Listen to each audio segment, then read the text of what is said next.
পরিক্রমা করি, সেখানেই দেখছি আহা, কেউ 1008 গোবর্ধন শিলাকে সম্মুখে রেখে সাষ্টাঙ্গ দণ্ডবোধ দিচ্ছে, আবার একটু এগিয়ে যাচ্ছে, আবার বিশ্রাম নিচ্ছে। তাদের অত দণ্ডবতীর জায়গাতেই কিন্তু আমি দুমদাম করে আমার অপবিত্র পা দুটিকে রেখে হেঁটে চলে গেলাম। নিজেকে হীন এবং অযোগ্য বলে মনে হয়। তাই ব্রজে পা রাখারও যোগ্যতা তো মাদৃশ পতিত জীবের নাই। তবু লোভ লালসায় পাটাকে আর কি বা করব, যেতে হয়, বৃন্দাবনের পথে অগ্রসর হতে হয়।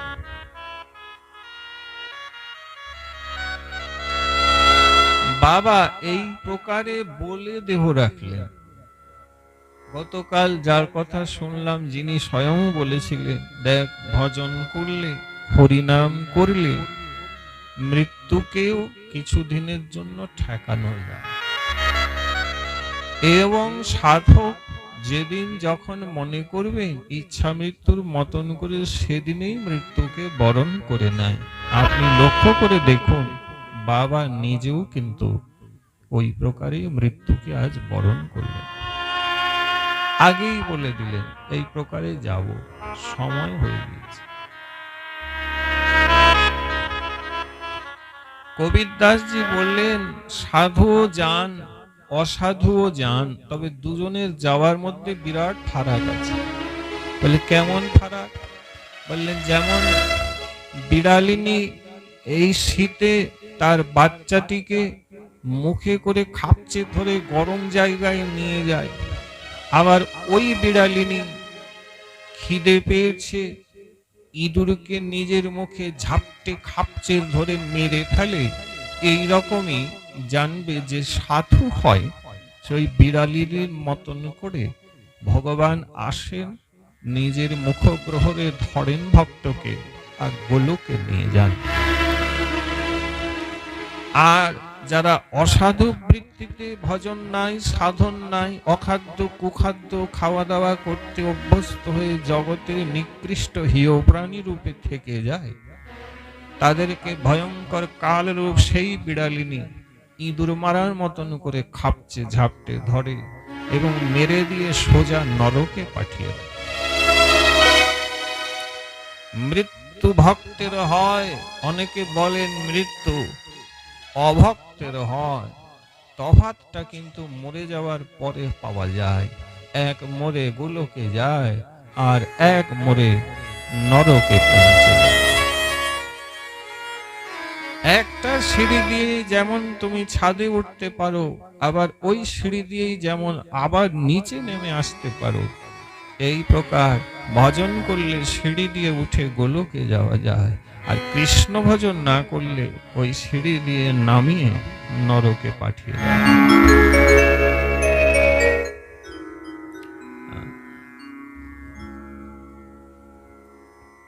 প্রেম সে বলি রানী কি জয়।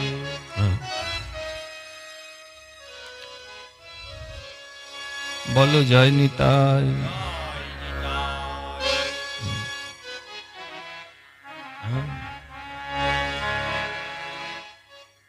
বাবা ভজন করতেন, অদ্ভুত অদ্ভুত সাধু হয়েছেন মা। বৃন্দাবনে আর এক নন্দগ্রামে সাধু হয়েছিলেন, যিনি প্রতিদিন নন্দগ্রামে থেকে গোপালের ভজন করতেন।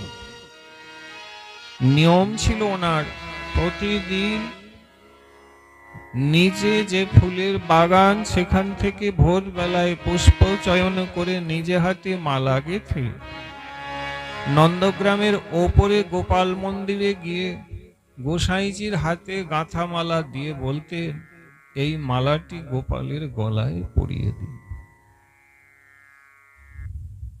প্রতিদিন নিয়ম করে এই সেবা উনি করে এসেছেন।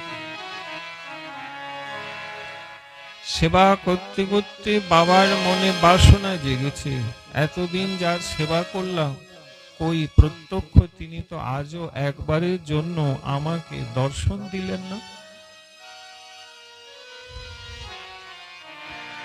তারপরেও বেশ কিছু মাস প্রতিদিন নিয়ম করে মালা গাথেন, পুষ্প চয়ন করেন, আর মন্দিরে উঠে হরিনাম করে গোপালকে মালা দেন। অনেক বয়স পর্যন্ত বাবা গোপালকে বিগ্রহে মালা দিলেন, সত্য ঘটনা, এটি পরের ঘটনা। কিন্তু তবু যদি গোপালকে গোষ্ঠে প্রত্যক্ষ দর্শনে পেলেন না, একদিন ওই বাবার বড্ড অভিমান হয়ে গেল। অভিমানী হয়ে বাবা বলে উঠলেন, এতদিন নন্দগ্রামে ভজন করে আমি বড্ড বড় ভুল করেছি, আমার ভুল হয়ে গিয়েছে।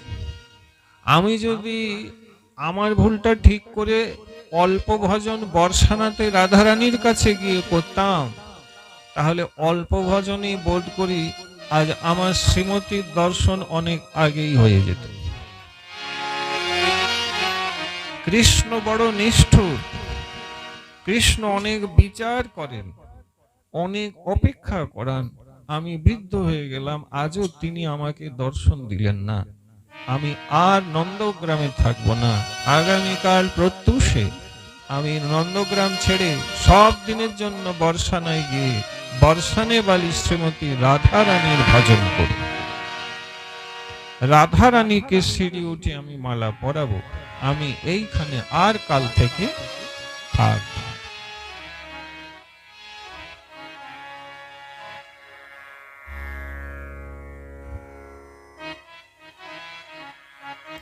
বাবা ওই দিনে ঠিক করলেন, ভোর বেলায় সম্পদ বলতে কিছু নাই, ছেঁড়া কাঁথা ছিল, কাঁধে নিলেন, হাতে মালা, জলপাত্র ধরলেন, নন্দগ্রামকে শেষ পারের মতন প্রণাম করে, নন্দগ্রাম থেকে বর্ষানা দেখা যায়, বাবা হেঁটে হেঁটে মালা ধরে ভোর বেলাতে বর্ষানার দিকে চলে যাচ্ছে। সোজা রাজপথ দিয়ে যাচ্ছেন না, ক্ষেতের মাঝ দিয়ে সরু পথ ধরে যাচ্ছে। খেতে দেখবেন বেড়া থাকে উঁচু করে, তার উপর দিয়ে বাবা হাঁটছেন, দর্শন করুন। আক্ষেপ অভিমান করে চলে যাচ্ছেন, সরু পথ দিয়ে ক্ষেতের মাঝামাঝি আড়াআড়ি যে রয়েছে, বাবা হাঁটছেন। আর দেখলেন কি, ওই সরু পথের ও প্রান্তে বাবাকে ঘিরে একটি ব্রজবাসী বালক দাঁড়িয়ে আছে। বাবা অভিমান করে তার দিকে আর দেখবে না, তার নন্দগ্রাম মোটেই আর ভালো লাগছে না, কাউকেই ভালো লাগছে না। মাথা নিচু করে হাতে মালা নিয়ে এদিকে সরে, তো বালকটা ওইদিকে সরে আসে, আবার এদিকে সরে, বালকও এদিকেই চলে আসে। বাবা যত বলছেন পথ ছাড়, বালক ততই রাস্তা ঘিরে দাঁড়িয়ে আছে। বিরক্ত হয়ে বাবা ঘাড় উঁচু করে তাকাল, ভোর হয়েছে। দেখছে কি মা, মাথায় পাগড়ি, হলুদ ধুতি পরে আছে, বেশ বনমালা দুলছে, সাজগোজ চমৎকার, 8-9 বছর বয়স। আর কি লগড়ো আছে, মানে দড়ি আছে কাঁধে, আর হাতে লাঠি আছে। লাঠিটা বালক কেমন করে এই কাঁধের উপরে রেখে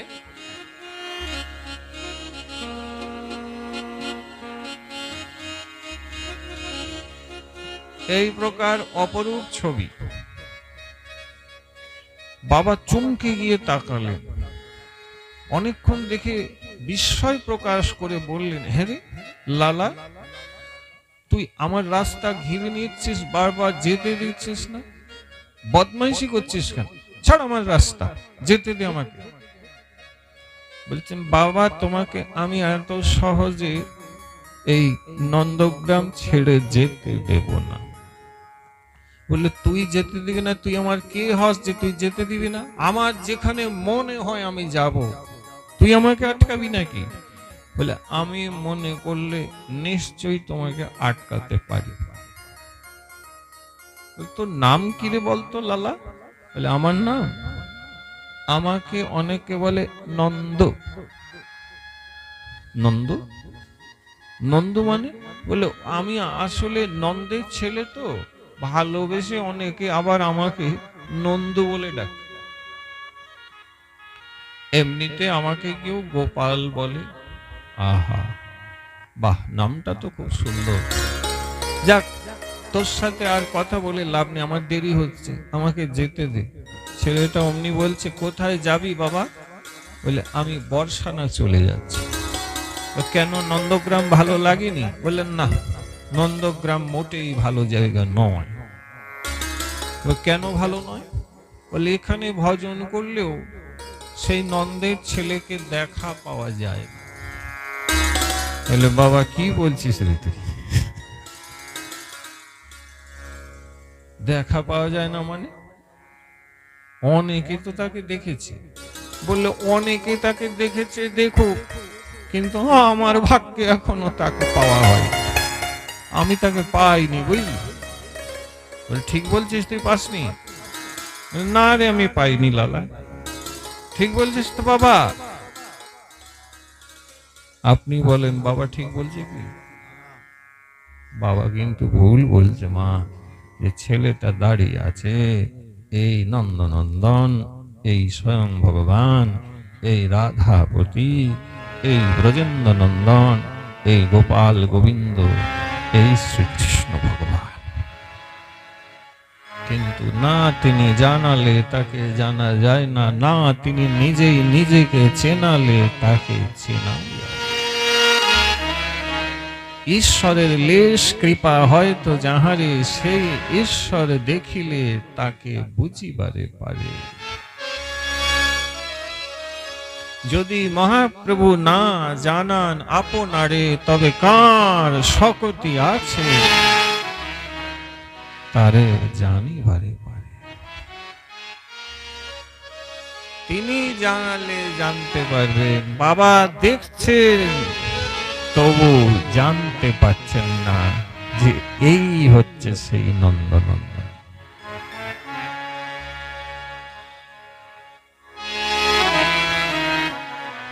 যাকে ছেড়ে অভিমান করে যাচ্ছে, বাবা তবু বলছেন রাস্তা ছাড়। ছেলে কিছুতেই রাস্তা ছাড়ে না। শেষে তো ছেলেটা বললেন, বাবা তুই চলে গেলে আমার কি হবে? বাবা বললেন, তোর কি হবে মানে? হ্যাঁ রে, তোর বাবা মা আছে, তোর পরিবার আছে, তোর গরু বাছুর আছে, তোর কি হবে? তোর যা যেমন চলছে তেমন চলবে। আরে আমাকে যেতেই হবে, আমি এখান থেকে না গেলে হ্যাঁ রে, আমার দেখছি সবই চলে যাবে। এখানে মোট কথা আমার আর কিছু হবার নেই, আমাকে যেতে দে। তখন তো ছেলেটা বললেন, বাবা তুমি চলে গেলে আমাকে প্রতিদিন কে মালা পরাবে?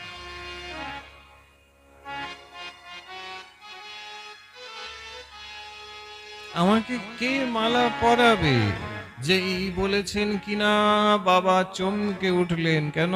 বাবা বলছেন, আমি যে মালা গোপালকে প্রতিদিন দেই, এ কি করে জানলো? কিন্তু বাবার মনে যেই সময় প্রশ্ন এলো এ কি করে জানলো, অমনি বাবা ঘাড় ঘুরিয়ে যেই তাকালো, দেখছে সামনে সেই বালকটি আর নেই। বালক নেই, গরু বাছুর নেই, তার সখারা চারদিকে দাঁড়িয়েছিল, হো হো হারে রে রে রে রে রে রে রে রে রে রে করছিল। বাবা দেখলেন কেউ নেই। গালে হাত দিয়ে বাবা ভাবলেন, আমি কি স্বপ্ন দেখলাম এতক্ষণ? না না না, এই ছেলেটা দাঁড়িয়ে কত কথা বললো, কি ব্যাপার? আমি মালা পরাই, ও জানলো কি করে? তাহলে কে এসেছিল? কে আমাকে দেখা দিল? আহা, আমি এখন কি করি? বাবা বললেন, তাহলে আমি একটু নন্দগ্রামের দিকে যাই, গোসাই যে গোপালের সেবায় রয়েছেন, গিয়ে দেখে আসি।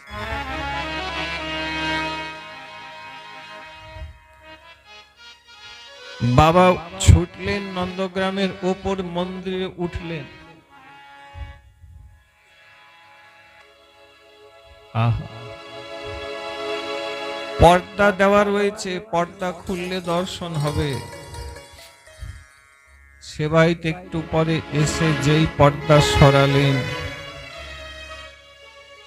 বাবা কি দেখছেন জানেন মা? বিশ্বাস করবেন, বাবা দেখছে যে লাঠি কাঁধে নিয়ে আমার রাস্তা ঘিরে দাঁড়িয়েছিল, সেই লাঠি কাঁধে নিয়ে গোপাল বাবাকে দর্শন দিচ্ছে।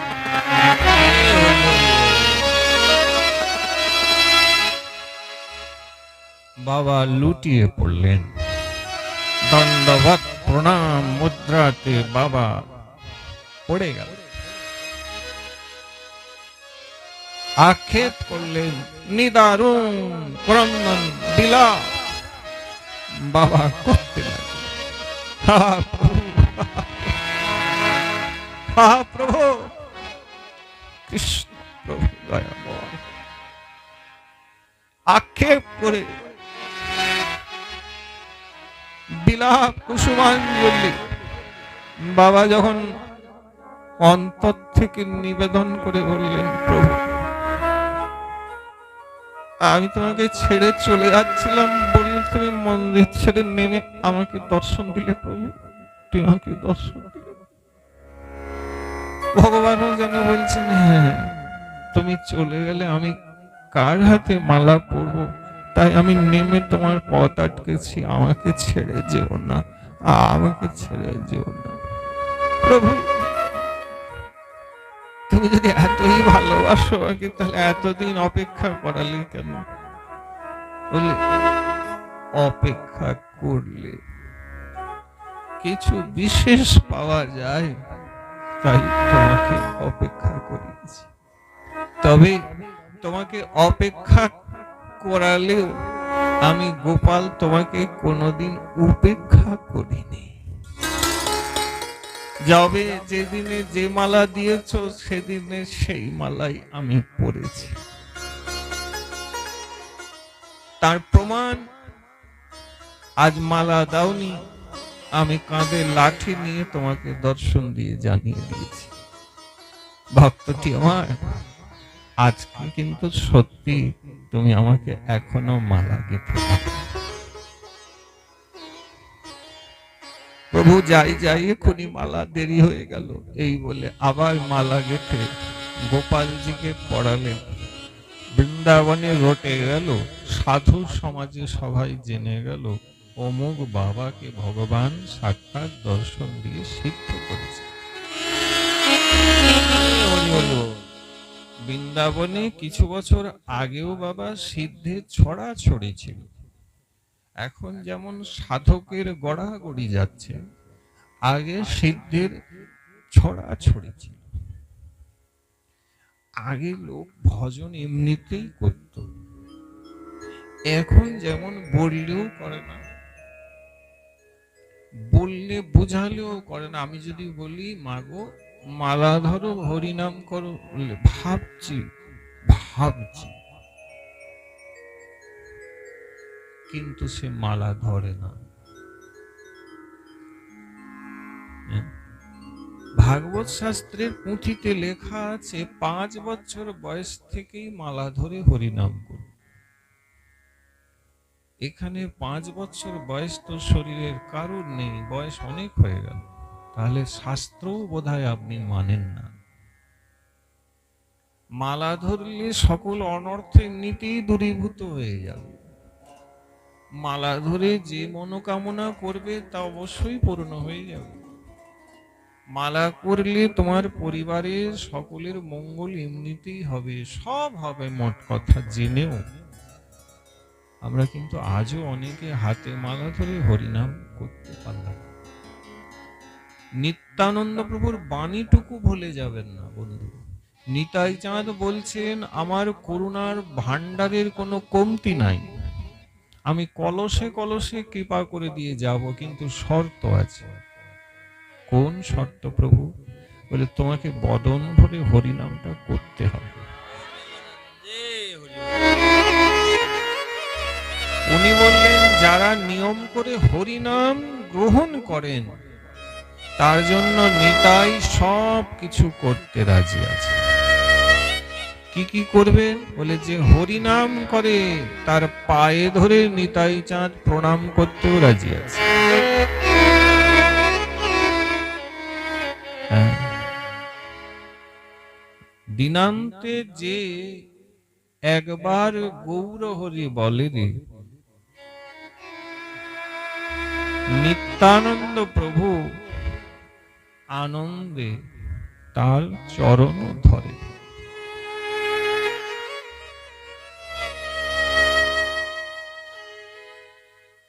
যারে দেখে তারে বলে দন্তে তৃণ ধরি রে, ভাইরে আমার আমারে কিনিয়া লহ, বল গৌর হরি রে। শর্ত আছে, নিতাই নিজেকে বিক্রি করে দিত তোমার কাছে রাজি, কিন্তু শর্ত দিলেন আমাকে কিনে নিতেই পারো, কিন্তু বলো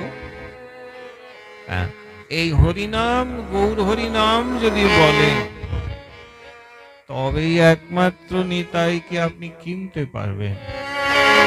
তা আমার হাতে মালা নাই, আমার গুরু দীক্ষা ঠিক মতন হয় নাই। গুরু দীক্ষা ঠিক হলে হাতে মালা অবশ্যই থাকবে, কিছুই ঠিক নাই। তাই আমার ভাগ্যে আজও নিতাই পাওয়া হলো না।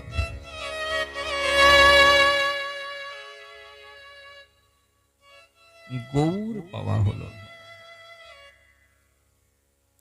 বৃন্দাবনে 25-26 বছর আগে এক সাধু অপ্রকট হলেন, যার নাম ছিল জগন্নাথ প্রসাদ ভক্ত মালিজি।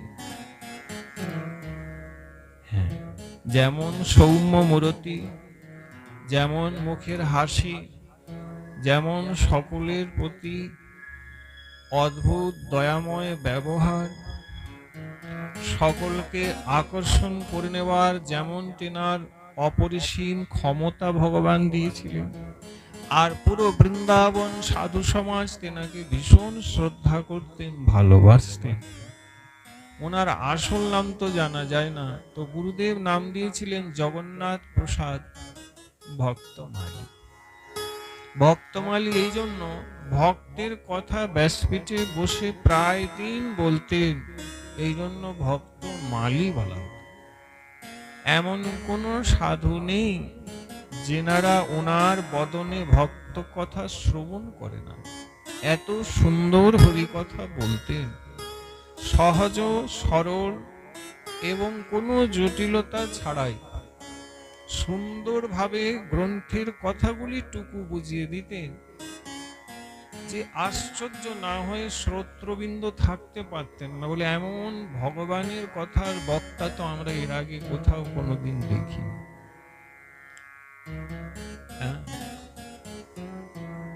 হ্যাঁ বাবা, উনি ব্রজে এসে ভজন করছেন তো পণ্ডিত বাবাই ওনাকে কৃপা করেছিল। হ্যাঁ, দেখেই বলেছিলেন, আরে তুমি তো শিবের কৃপা ধন্য ভাই। পণ্ডিত বাবার কাছে দীক্ষা নিতে চেয়েছি, আমরা রামকৃষ্ণ পণ্ডিত বাবার কথা বলছি। বলে তুমি তো শিবের কৃপা ধন্য, লক্ষণ বলছে তোমার দীক্ষা আমার কাছে হবে না। সেবককে পণ্ডিত বাবা বললেন, একে বৃন্দাবনের টাটিয়ার স্থানে নিয়ে যান।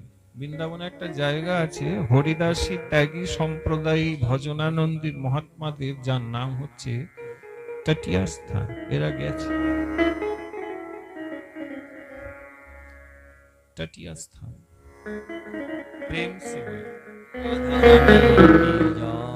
এই তো আর কিছুদিন, কয়েক মাস পরে বৃন্দাবনে যাত্রা করবে। যাই হোক, পণ্ডিত বাবা বললেন টাটিয়া স্থানে নিয়ে যাও। ওখানে এক উচ্চকোটি সাধু গুরুদেব আছেন, যার নাম শ্রীমৎ ভগবান দাস। আমার কথা বলবে যে একে যেন দীক্ষা দেয়। তখন ইনি যুবক, বুঝলেন, টাটিয়া স্থানে সেবক নিয়ে গেলেন। সেবকের নাম ছিল, মনে পড়ে গেল, অলোক রাম।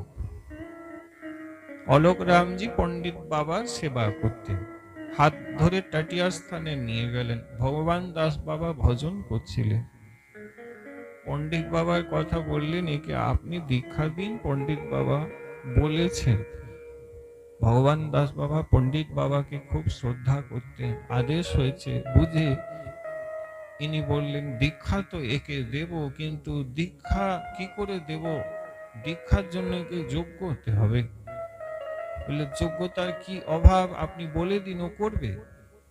ইনি হাত জোড়ো করেছিলেন, তখন বললেন এর গোপ আছে, এর গোপ ফেলতে হবে। প্রেম সে বলি রাধা রানী কি জয়। কৃষ্ণ ভজন করলে বাবা উপরে মুছটা রাখা যাবে না, অনেকে রেখে দেয় প্রেম সে বলি, ফেলতে পারে না। দাড়ি আর মুছ এক করতে যাবেন না, গাল ভর্তি দাড়ি, যেমন আমাদের দেশে দাড়ি বাবা, এটা গোপ নয় বাবা। আর দাড়ি নাই উপরে এই যে মুখের এই যে এই জায়গাটা যেটা থাকে ওটাকে গোপ বলা হয়। বাবা বললেন ওটা ফেলতে হবে, না হলে কি করে বৈষ্ণব হবে, তাই না? ফেলতে হবে তো বাবা, ওটা থাকলে তো আর বৈষ্ণব মানায় না। মানায় কি বাবা, দেখতেও তো একটা ব্যাপার থাকে বাবা, সেটাও মানতে হবে। তাই বলো জয় নিতাই। হ্যাঁ, আরেকবার বলো জয় নিতাই। জয় নিতা। এই যারা বললে না, আরেকবার উফ, আনন্দ হয়ে গেল। কেন বলে নিতাই বলে ডাক, পরমানন্দে থাক। পরমানন্দের প্রাপ্তি নিতাই বলে ডাকলে পাওয়া যায়। হ্যাঁ, তাই পারলে সময় বিশেষে হ্যালো হাই ছেড়ে বলতে শেখো জয় নিতাই।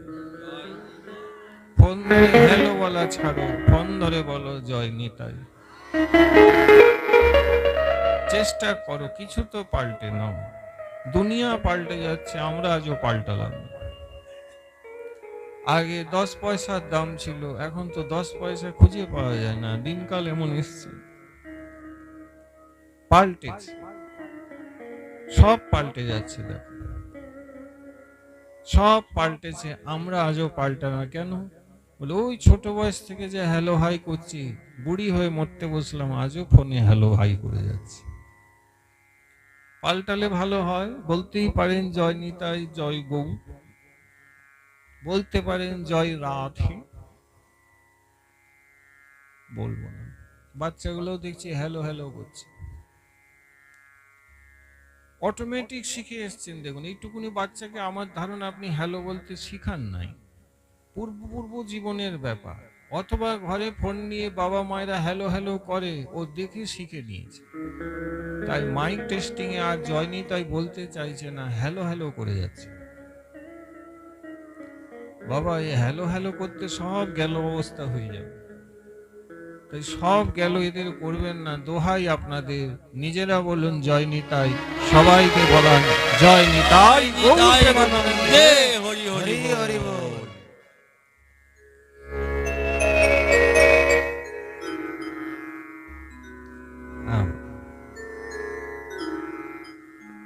তো মা টাটিয়া স্থানে গুরুদেব ভগবান বললেন গোপ ফেলতে হবে। এনার আত্মসম্মানে খুব লাগলো। কার কথা বলছি? জগন্নাথ প্রসাদ ভক্তমায়। আমাদের মন ফাট করে ভুলে যায়, মনে করাতে আমরা জানি কোন জায়গাটা ভুলে গেলে আমরা জানি, ভুলে যাই, তাড়াতাড়ি ভুলি। ইনি একটু আত্মসম্মানে লেগে গেল, হায় আমাদের বংশে এখন রাজপুত বংশ, ওদের গোপ থাকে। ওদের জানবেন তোমরা, ওরা গোপ এরম করে ঘুরায় রাখে, ইত্যাদি ইত্যাদি ব্যাপার। হায় হায় গোপ কি ফেলে দেবো, বাড়িতে কি বলবে আমার। তো হাত জোড়া করে এটুকুই বললেন, গুরুদেব একটু আমাকে সময় দিন। ঠিক আছে যাও, সময় দিলাম। ইনি ঘরে ফিরলেন, দীক্ষা হলো না, দীক্ষা নিলেন না। বাড়ি ফিরলেন, কিছু মাসের মধ্যে এনার মাতৃবিয়োগ হয়ে গেল। মানে মা দেহ রাখলেন। এখন হয় কি, মা দেহ রাখার পরে কাজ হয়, যখন নাপিত দিয়ে কাজ হয় তখন বলাই হয় যে মাথার চুল আর গোঁফ দাড়ি কি করতে হবে, ফেলে দিতে হবে।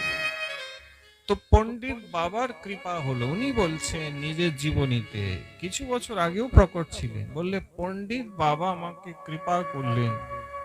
আমার যেদিন নাপিত সব ফেলে দিল, আমি সেই দিনেই বাড়িতে বলেছিলাম এই যা ফেললো তো ফেললো, আর জীবনে এগুলো আমি রাগ করবে। কারণ মাতৃ বিয়োগে যদি এগুলো ফেলে দেওয়া যায়, তাহলে কৃষ্ণ প্রাপ্তির জন্য এগুলো কেনই বা রাখতে হবে?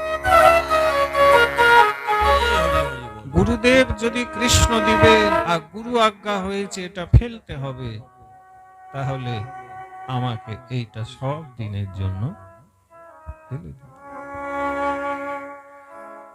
শুনলেন, একটু আগে বললাম ভজনে উৎসাহ ধৈর্য। আর গতকাল নিবেদন করেছি ভজনের আদি মধ্য অন্তে এই তিনটি অধ্যায় কিন্তু আপনাকে গুরু বাক্যে বিশ্বাসটি 16 আনা রাখতে হবে, তবে কৃষ্ণ প্রাপ্তি নিশ্চিত আপনি বলে জানবেন। ফেললেন, ব্রজে এলেন, পায়ে ধরলেন, টাটিয়া স্থানে গিয়ে অপরাধ ভিক্ষা চাইলেন, কারণ বিলম্ব হয়েছে। বাবা, আমি যোগ্য হয়েছি, গোপ নাই, আপনি আমাকে দীক্ষা দিয়ে অনুগ্রহ করুন। ভগবান দাস বাবা এনাকে দীক্ষা দিয়েছিলেন।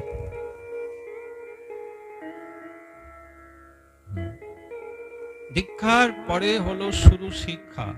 ইনি ভাগবত শিক্ষা করলেন, ব্যাকরণ শিখলেন, সংস্কৃত অধ্যয়ন করলেন, শাস্ত্রে এনার অগাধ পাণ্ডিত্য লাভ হলো।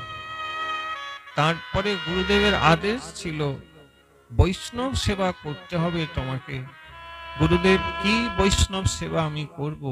উনি বলেছিলেন সকল সাধুকে তুমি ভক্তমালী কথা শোনাবে, এতেই ভক্তরা প্রসন্ন হয়ে দুহাত তুলে তোমাকে আশীর্বাদ করবে।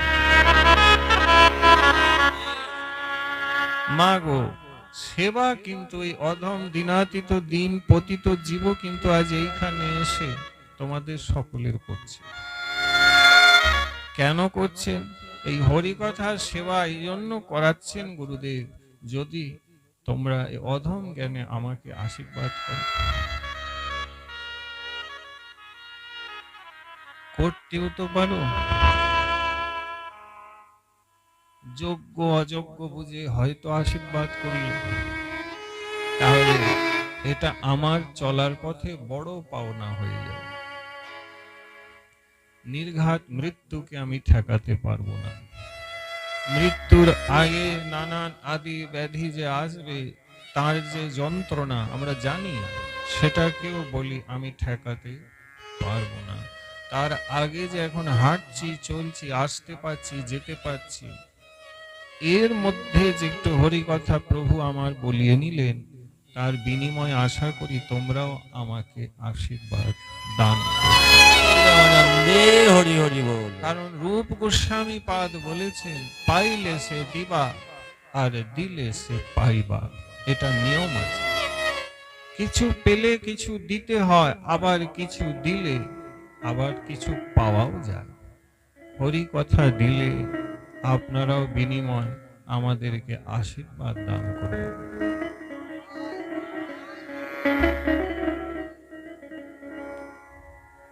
হ্যাঁ বাবা, তাই সেবা তো এই ব্যাসপীঠ থেকে বসে আমরাও করছি। তাই আদেশ করেছেন উঁচু আসনে বসতে, তাই বসেছি। উঁচু আসনে বসার মাদৃশ্য জীবের কিন্তু কোনো যোগ্যতাই নেই। বলতে গেলে বসতে হয়, বা সেই পর্যন্ত। তবে কায় মনোবাক্যে বলছি, আপনাদের সকলের চরণ প্রান্তে এই দিনাতীত দীন দাসকে রাখবেন।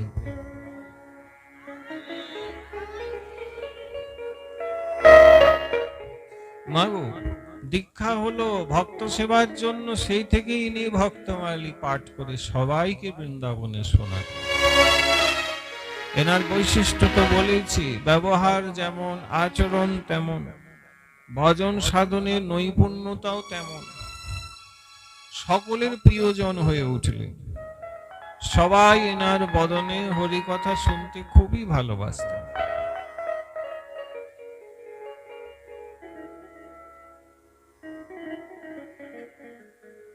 ভজন করতে করতে, বৃন্দাবনে সাধনা করতে করতে অনেক ঘটনা এনার জীবনে রয়েছে, অনেক ঘটনা। এক সময় ভান্ডারা দিয়েছিলেন, আমার মনে পড়ে গেল, বৃন্দাবনে বড় ভান্ডারা মহোৎসব দিয়েছেন। সেই মহোৎসবে সাধুরা প্রসাদ পেতে আসায় দুই সাধুর মধ্যে ভীষণ ঝগড়া লেগে গেছে। চিৎকার চেঁচামেচি দুই সাধু খুব করছে। তাদেরকে সামাল দিতে সেবায়িতরা উঠে এসছেন, ভিড় হয়ে গেছে। বাবা ভিতরে ছিলেন, বয়স হয়েছে, ইনি মালা হাতে নিয়ে বেরিয়ে এলেন, কাছে এসে দাঁড়ালেন। দুই সাধুকে দেখেই বাহু তুলে বলছেন, হরি বল, হরি বল। দুই সাধু দেখেই, আরে গুরুদেব বেরিয়ে এসছেন, প্রণাম করলেন। তো ইনি কি বলছেন শুনুন। বললে, আজ পর্যন্ত অনেক ভান্ডারা দিয়েছি, ভান্ডারা হলো, সাধু এলো, প্রসাদ পেয়ে চলে গেল, বৃন্দাবন জানতে পারলো না। আজ আপনারা দুজনে এত কৃপা করলেন, 84 কোষ বৃন্দাবনে জেনে গেল যে বাবার এখানে আজকে ভান্ডারা হচ্ছে। মানে তারা এত জোরে ঝগড়া করেছে যে তাদের বাণীগুলো পুরো বৃন্দাবনে শোনা গেছে। অর্থাৎ যেখানে গুণ নাই সেখানেও বাবা গুণটাকে বার করে নিয়ে প্রশংসা করছে। এইটা সাধুর লক্ষ্য। এটা না বললে বোধহয় এনার বিষয় আপনি জানতে পারতেন না। বৈশিষ্ট্য মহাত্মা থেকে যেমন একটি জিনিসের বিষয় জানা যায়, তেমনি সাধুর গুণাবলী শুনলে সাধু কেমন ছিলেন সেটা বোঝা যায়। এরকমই সাধু ছিল। তাদেরকে প্রণাম করলে বলে, আজ আপনারা দুজনে খুব কৃপা করলে। তারা দুজনেই লজ্জিত হলে, দেখো আমরা তো ঝগড়া করছি, আর করব না গুরুদেব। বললেন, না না, কৃপা করেছে, কৃপা করেছে। তারপরে তার প্রেম সে শান্তিতে প্রসাদ পেয়ে আবার নিজের ভজন কুটিরে চলে গেল। সামলে দিলেন আর জীবনের অন্তিম সময় যমুনার ধারে নিজের ভজন কুটির টাটিয়া স্থানের কাছে বাবা একলা বসে সেদিনে ভক্তমালী গ্রন্থ নিজেই পাঠ করে গোপালজিকে শোনাচ্ছিলেন। সেদিনে পাঠ করে যখন শোনাচ্ছেন, নিজে মাথা নিচু করে পাঠ করছেন। আজ বাবা একটু ঘাট তুলে যেই তাকালেন, সামনে দেখছেন 8-9 বছরের একটা বালক মুচকি হেসে পদ্ম আসন দিয়ে বসে বসে মন দিয়ে কথাগুলি শুনছে।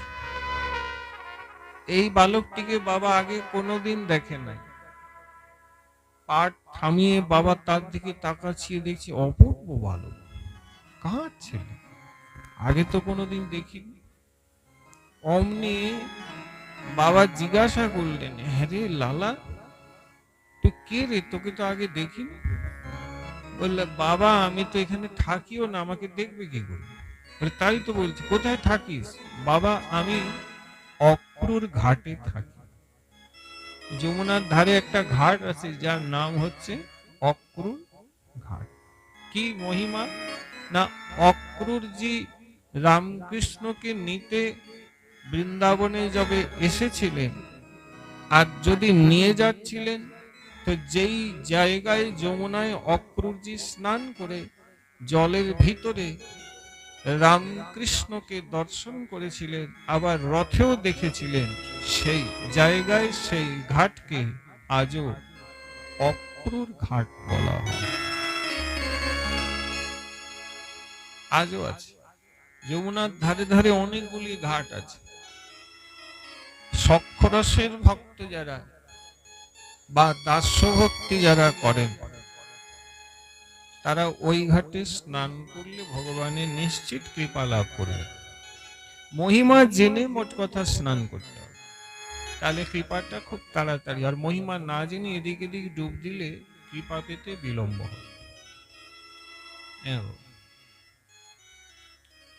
কলা পাতা জিভে চাপিয়ে দিয়েও রাজভোগ খাওয়া যায় ঠিকই, কিন্তু রাজভোগের স্বাদ জিহ্বা পায় না।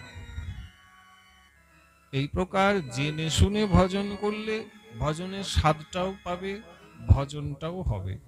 আর না জেনে শুনে যদি ভজন করো, তাহলে হয়তো ভজন হবে, কিন্তু ভজনের আস্বাদনটা তুমি পাবে না। ভজন সাধু আস্বাদন করিয়ে দেন বলে তবেই আস্বাদন হয়। এই জন্য সাধু মুখে হরিকথা শোনার বিধান মহাপ্রভু করে দিয়েছে। নিজে হরিকথা বলবে না, সাধু মুখে হরিকথা শুনবে। এই জন্য নববিধা ভক্তিতে আগে শ্রবণকে স্থান দেওয়া হয়েছে। ভাগবত শাস্ত্রে সুখদেব গোস্বামী পরীক্ষিতকেও বললেন যে আগে শ্রবণ করতে শিখো। কলিযুগের মুশকিল হচ্ছে এই যে আমরা এখন কেউ শুনতে রাজি নয়, আমরা সবাই বলতে রাজি। শুনতে হবে। কবিরাজ গোস্বামীও বললেন শ্রুয়তাং শ্রুয়তাং নিত্যং, তুমি শোনো। যেবার নাহি শুনে কেহ শুনিতে শুনিতে সেহ কি অদ্ভুত চৈতন্য চরিত। শুনিতে শুনিতে সেহ, শুনতে বলছেন। শোনো, শুনলে লাভ বেশি, বলতে যেও না। বলার অনেক কিন্তু বৈদিক বিধান শাস্ত্রে লিখে দিয়েছেন। যোগ্য না হলে বলতে গেলে বিপদ আছে, কিন্তু শোনার কোনো যোগ্যতা লাগে না। মন নিয়ে বসলেই হরিকথা শোনা হয়ে যায়। আমার দরকার কি বলেন? আমাকে যে আমার দরকার হচ্ছে ভগবত কৃপা, তা যদি শুনি হয় তাহলে আমি শুনবো। আর বলতে গেলে যদি আমার অধঃপতন হয়ে যাবে, আমার ক্ষতি হয়ে যাবে, অপরাধ হয়ে যাবে, তাহলে আমি বলবো কেন? এগুলো মানতে হবে। প্রেম সে বলি। বাবাকে ছেলেটি বললেন, বাবা আমি এখানে ছেলে নয়, আমি অক্রুর ঘাটে থাকি। কি নাম তোর? বাবা আমার নাম গোপাল। তবু বাবা কিন্তু বুঝতে পারলেন না যে একে। অমনি ছেলেটি উসি খুশি করছে, দেখতে খুব সুন্দর মা। বাবা বাৎসল্যে বললেন, হ্যাঁ রে লালা, কিছু খাবি? খেতে কিছু দেব? প্রসাদ পাবি? বাবা আরো বললেন, লাড্ডু খাবি না সন্দেশ খাবি? বল, যেটা খাবি সেটাই দেব। ছেলেটি অমনি কিছুক্ষণ গালের চিবুকে নিজের আঙুলটি রেখে বলছে, বাবা লাড্ডু খাবো না, সন্দেশ দাও, সন্দেশ খাবো। তো বাবার কাছে ওই সময় গোপালের সেবা করতেন বিগ্রহ, সেবাতে তিনি সত্যিকারের সন্দেশটাই দিয়েছিলেন। বাবার কিন্তু মন্দিরে লাড্ডু ছিলই না। বাবা সন্দেশ তুলসী সমেত ছেলেটির হাতে দিতেই ও মা ছেলেটা গপ গপ গপ গপ গপ গপ করে সন্দেশটা পেয়ে নিল, খেয়ে নিল। খেয়ে মুচকি হাসছে, এসে বলছে, বাবা সন্দেশটা খুব ভালো লেগেছে, তাহলে আমি আসি। হ্যাঁ, আর এইভাবেই তুমি সন্দেশ আমাকে খাওয়াবে, যদি খাওয়াও তাহলে আমি আবার তোমার কাছে আসবো।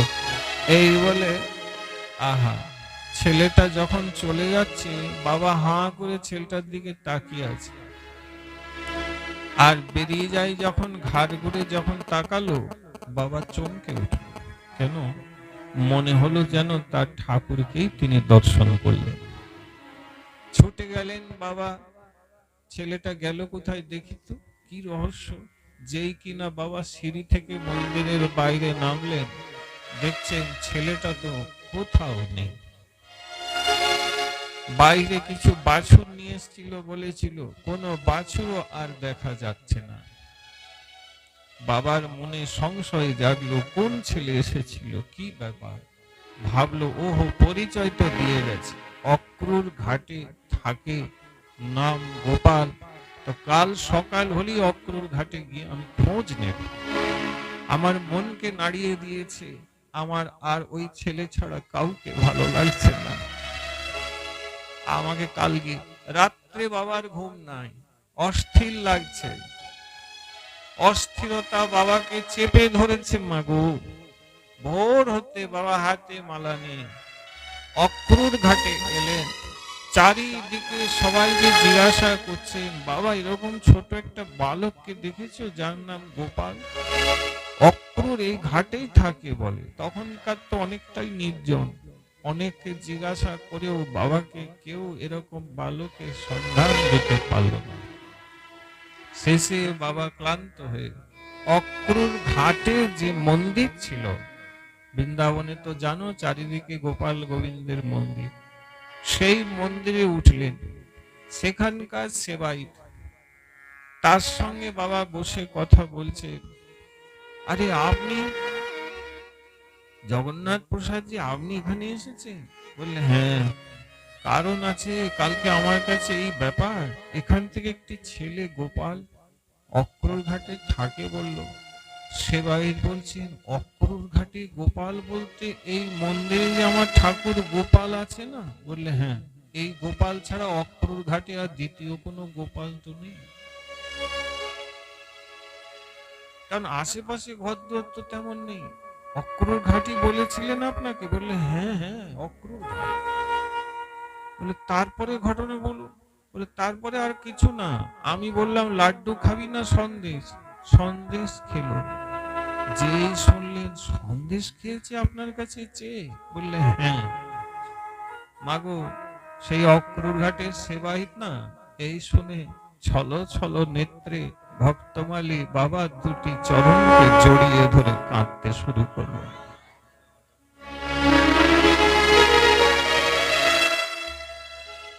ফুপিয়ে ফুপিয়ে সেবাই কাঁদছে। ভক্তমালী জগন্নাথ প্রসাদজি বলে, আরে আপনি আমার পা ধরে কাঁদছেন কেন? ছেলেটা সন্ধান দিন না, যার জন্য আমার ভেতরটা ছটফট করছে। তবু কাঁদছেন।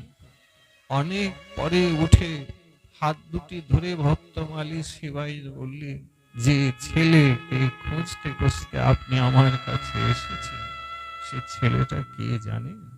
সে নন্দনন্দন গোপাল ভগবান। বলল, কি করে আপনি বললেন? বলে দেখুন, প্রতিদিনই আমি সেবাকে তাকে সন্দেশ দিই, আর আজকে সেবার তাগিদে আর কেউ নাই, আমি বুড়ো মানুষ, বাজার থেকে সন্দেশ কিনে আনতে পারি না।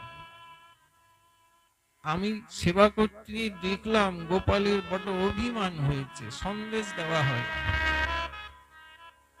সন্দেশ খুব ভালোবাসে, স্বপ্নে আমাকে বলেছিল একদিন, দেখ আমাকে সন্দেশ দুটো করে দিস।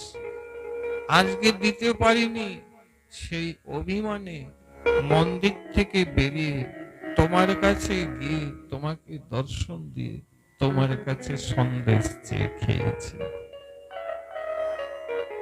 তাই বলছি, অক্রুর ঘাটে যদি পরিচয় গোপাল দিয়েছে, তো ভক্তমালীজি আপনি ধন্য, আপনার সাধন ধন্য, আপনার গুরু কৃপা ধন্য করেছে আপনাকে, আপনি সাক্ষাৎ ভগবানের দর্শন লাভ করেছেন। 25-26 বছর আগের কথা তোমাকে বলছি। এখনো বৃন্দাবনে এমন সাধু আছেন যারা একবার নয় একাধিকবার ভগবানের দর্শন লাভ করে নিয়েছে। আচ্ছা, গুরু কেমন হবে? ভাগবত শাস্ত্রে ভগবান বললেন, গুরু কৃষ্ণ দর্শন করে নিয়েছেন তবে আপনি গুরু হবেন। গ্রামে এগুলো পাঠে বলেন না, তাই না? তাই গ্রামের যারা ভজন করতে ইচ্ছুক তাদের ভাগ্যে আর ভজন করা হলো না, কারণ এখন যুগ এসছে ব্যাসপীঠে বসে যত খুশি আবল তাবল হিজিবিজি কথা বলে নেমে যাও। যত মাখামাখি করে আবল তাবল বলতে পারবে তত পরবর্তী তোমার ডাক আসে, মানে বুকিংটা পরে 5-6টা আরো এমনিতেই হয়ে যায়। কায়দা করে মাখিয়ে চানাচুর করে ঢেলে আজে বাজে বললে এই যুগে ভেজালের যুগ, মা ডাকটা বেশি পাবে, তাই বোধহয় বলা হয়নি। ভগবান ভাগবতে বললেন তস্মাৎ গুরুং প্রপদ্যেত জিজ্ঞাসু শ্রিয় উত্তমম শাব্দে পারেচ নিষ্ণাতম ব্রহ্মণ্য উপসমাশ্রয়। এই যে শাব্দে পারেচ নিষ্ণাতম, এই সংস্কৃত শ্লোকে এইখানে এই শ্লোকটি কিন্তু ভুলে যাবেন না, ভগবানের মুখোদ্গীর্ণ শ্লোক, নিজে বলছেন। গুরুর বিষয়ে বললেন শাব্দে পারেচ নিষ্ণাতম, মানে ভাগবত শাস্ত্রে যার অখণ্ড জ্ঞান আছে এবং আমাকে যিনি প্রত্যক্ষ দর্শন করে নিয়েছেন, করবেন নয়, করে নিয়েছে, উদ্ধব তুমি জানবে জগতে সেই হবে গুরুদেব। আমাদেরকেও বলি প্রায় এই যোগ্যতা ছাড়া ভগবান ভাগবত শাস্ত্রে বলছেন আমি তাকে গুরু হিসেবে মানতে পারবো না। এ দুটো তো থাকতেই হবে। শিষ্যকে মন্ত্র দিয়ে গুরুর কাজ ফুরায় না রে বাবু, গুরুর কাজ আরম্ভ হয়। এবারে ওকে শাস্ত্র শোনাতে হবে, ওকে হরি কথা, ভজন, গৌর কথা, নিতাই কথা, ভক্তমালী কথা অহর্নি শুনিয়ে যেতে হবে, ওকে বসিয়ে নিয়ম সেবা করাতে হবে আপনাকে, আপনার কাজ আরম্ভ হয়েছে। এবারে বুঝুন ঠেলা, গুরু হবেন নাকি? খুব ঝঞ্ঝাটের কাজ বাবা। ছেলে বড় হয়ে গেলে বাবা কিন্তু ওর বিয়ে দিয়ে ওকে কিন্তু আর ওই শিশুর মতন করে অত খোঁজে না, মনে করে যাক বড় হয়েছে, কাজকর্ম নিজের করছে, ফুরালো নাকি। কিন্তু গুরুদেবের কাছে শিষ্যের কাজটা জীবনেও ফুরায় না, সারা জীবন থেকে যায়। এগুলো জেনে গুরু হতে যাবেন, নচেত শিষ্য থেকে যান, মঙ্গল আছে। শাস্ত্র অখণ্ড জ্ঞান থাকবে আপনার, আর ভগবত প্রাপ্ত হতে হবে। এই যে শাব্দে পারে, এই যে পারে শব্দটার অর্থ হচ্ছে যার কৃষ্ণ প্রাপ্তি হয়ে গেছে তিনি গুরু হবেন। এবারে বুঝুন আর বলুন কজন এইরকম আছে? শাস্ত্র শোনাবেন যাতে তার অখণ্ড শাস্ত্র জ্ঞান ভক্তি রসের আস্বাদন হয়। কৃষ্ণ প্রাপ্তি গুরুদেবের থাকতে হবে এই জন্য, কারণ কৃষ্ণ কিন্তু শিষ্যকে গুরুদেবই তুলে দিবেন। শিষ্যের ভাগ্যে কোনো কিছু উপর থেকে নেমে পড়বে না, শিষ্যের আঁচলে যা পড়বে তা গুরুদেবের কৃপার মাধ্যমেই পড়বে, অন্য কোনো উপায় নেই। জগন্নাথ প্রসাদ ভক্ত মালিকে অন্তিমে গোপাল যে এসে হাত পেতে মাগো সন্দেশকে দর্শন দিয়ে চলে যাবে। তাই ভজনে যদি থাকতে পারো তাহলে সেই ভজনীয় ভগবানের প্রাপ্তি একদিন ঠিক হয়ে যাবে। তাই যেন হয়, তাই যেন আমাদের হয়। আজ আর হাতে সময় নাই, আজ প্রসাদ আছে,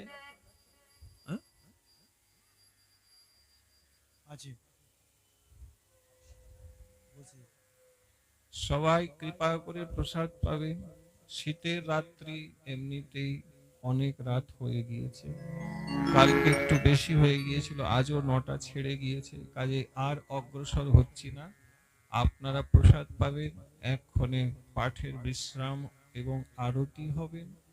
আগামীকাল আপনারা মনে করলে সবাই আরতি পাঠের বিশ্রামের সময় করতে পারেন।